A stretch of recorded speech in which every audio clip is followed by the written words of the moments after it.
தரமான ஏஸு நான் அடிக்க போகிறேன் ஏஸு.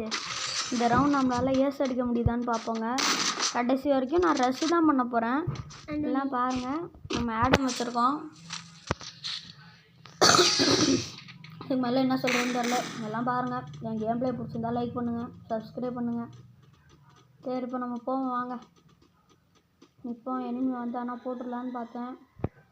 இது நான் சொல்ல போனால் இது ஸ்பெக்கு. நான் காலைல விளாண்ட மேட்ச்சு தான். இந்த மேட்ச்சில் ஏஸ் அடிச்சிருப்பேனான்னு எனக்கே தெரில இந்த ரவுண்டில். அதனால தான் பார்த்தீங்கன்னா ஒரு கிலோ டக்குன்னு ஒன் டாப்பில் தான் போட்டேன் பாருங்கள். ஹெட் டேமேஜ் கூட காட்டுச்சு பாருங்கள். இதுவும் ஒன் டாப்பு. இந்த மேட்ச்சு மேக்ஸிமம் எனக்கு ஏஸ் அடிக்க வாய்ப்பு அதிகம் சொல்லிக்கிறேன்.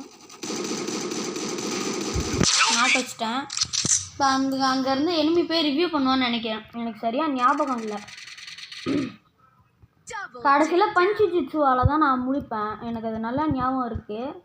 இப்போ இங்கேருந்து திருப்பி அந்த பையனையே நாக்க வைப்பேன். அவன் அங்கே போய்ட்டான எனிமி திருப்பி அங்கே உள்ளே எடுத்து ரிவ்யூ பண்ணுவான். எனக்கு டேமேஜ் ஃபயர் பால் ஜிட்ஸு போட்டேன்னா ஹெல்த்து குறையும், திருப்பி நாக் ஆகிடுவான். அவன் திருப்பி ரிவ்யூ பண்ணுவான். நான் போய் கரெக்டாக பஞ்சு ஜிட்ஸு எடுத்துருவேன் பாருங்கள். இதான் சான்ஸுன்ட்டு உட்காந்து பஞ்சு ஜிட்ஸு எடுத்துட்டேன். பயமாக இருக்குன்னு டபுள் பேரில் எடுத்துகிட்டு இங்கே எடுத்துக்கிட்டேன். பஞ்சு ஜிட்ஸு போட்டு ஒரு ஜிட்ஸு தான் ஒருத்தன் நாக் ஆகிடுவோம், இன்னொருத்தனை ஒரு கட்டி கட்டுவோம், ஏற்க வந்துடுங்க. பார்த்துங்க, இதான் நம்ம கேம் பிளே. எப்படி இருக்குதுன்னு மறக்காமல் லைக் பண்ணி ஷேர் பண்ணி சப்ஸ்கிரைப் பண்ணிடுங்க.